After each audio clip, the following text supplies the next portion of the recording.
Oi, eu sou a Ivy aqui do canal VegTube e a receita de hoje que eu trouxe para vocês foi muito pedida. Um pão de forma sem glúten, sem lactose e proteico. Fica ligadinho aqui que depois da vinheta eu vou mostrar tudo para vocês.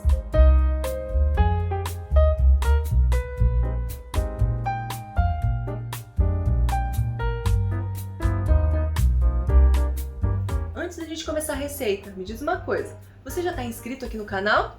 Não ainda? Então, por favor, tira só um tempinho, se inscreve aqui no canal, a gente precisa muito da sua colaboração e essa é uma forma que você ajuda muito a gente a crescer. A gente tem o desejo de chegar em 300 mil inscritos esse ano e a gente só vai conseguir se você nos apoiar. Essa receita eu desenvolvi com muito carinho, fiz diversos testes. Se você já me acompanha lá pelo Instagram, acho que você viu no mínimo eu postando umas 6 vezes essa receita por lá nos stories. E assim, eu fiz muito mais, eu acho que eu fiz umas 10 a 15 vezes esse pão aqui antes de gravar pra vocês e escrever a receita perfeitinha. E assim, eu acabei consolidando essa receita da forma que pro meu paladar o pão ficou mais saboroso. Sem mais delongas, então vamos começar a receita? Em uma tigela pequena, nós vamos colocar 1 xícara de água morna, 1 colher de sopa de fermento biológico. A água precisa estar morninha para ativar o fermento, tá? Não coloca água fria porque aí vai desandar tudo. E 1 colher de sopa de melado de cana. Ou você pode substituir também o melado de cana por uvas passas brancas. É só você bater a água morna com as passas e esse líquido que fica tipo um suco, você mistura com o fermento. Aí nós vamos fechar com um plástico filme e deixar isso daqui virar uma esponja bem crescida e bonita. A outra xícara de água que vai nessa receita também, nós vamos fazer na realidade um creme de linhaça dourada com ela. Então você vai colocar no liquidificador 1 xícara de água também morninha e a linhaça dourada. Aí nós vamos bater bastante até ficar bem uniforme e assim, como se fosse um creme, ele fica meio pegajoso, você vai ver na textura. Quando o seu creme chegar nessa textura que eu tô te mostrando, você vai pegar e passar ele dentro de um voal, porque assim o sabor da linhaça fica escondido, você não sente praticamente o sabor da linhaça no pão. Dá pra fazer com a linhaça inteira, sem coar no coador de voal. Funciona perfeitamente também o pão, ele cresce, só que ele fica com mais sabor de linhaça.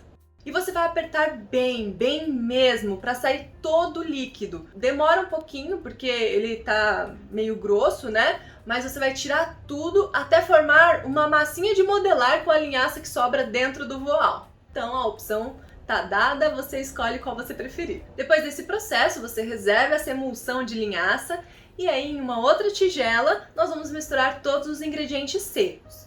A farinha de arroz, a farinha de grão de bico. Eu fiz testes aqui em casa, substituindo a farinha pelo grão de bico e funciona. O pão fica um pouco mais quebradiço, mas ele funcionou, ele cresceu bem também, funcionou perfeitinho. Além disso, dá para você substituir por outras farinhas de leguminosa. Por exemplo, eu fiz um teste aqui em casa usando farinha de soja, sabe? E funcionou super bem. Coloca também a farinha de amendoim, pode ser amêndoa ou pode ser amendoim.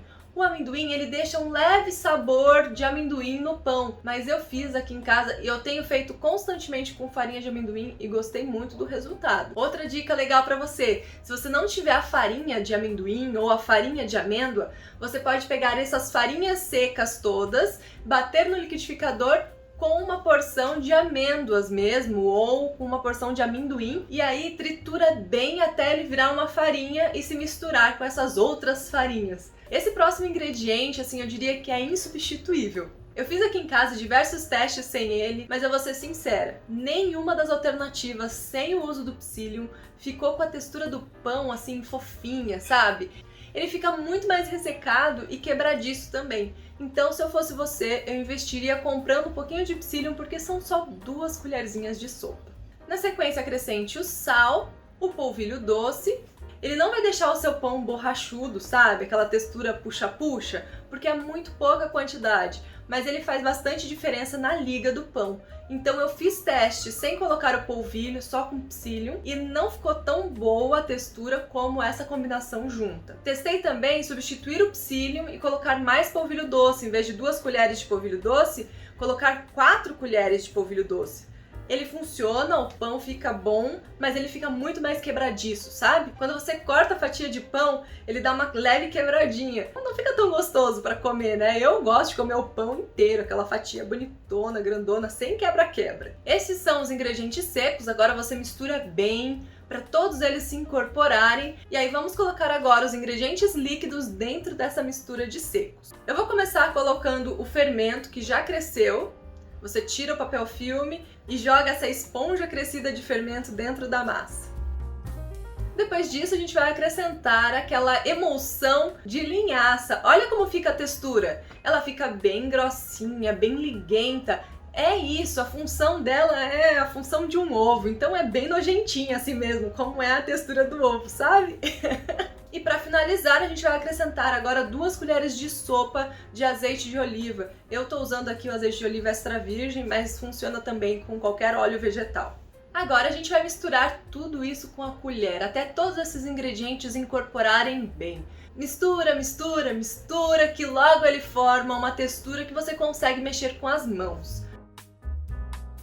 Aí você unta suas mãos com um pouco de azeite e unta também a bancada de azeite. E aí você vai dar uma leve sovada. Essa massa não precisa ficar sovando, não vai fazer diferença você sovar. O ideal é só você dar uma leve amassada para que todos os ingredientes se incorporem e você modele, ele fica bem bonito para colocar numa forma.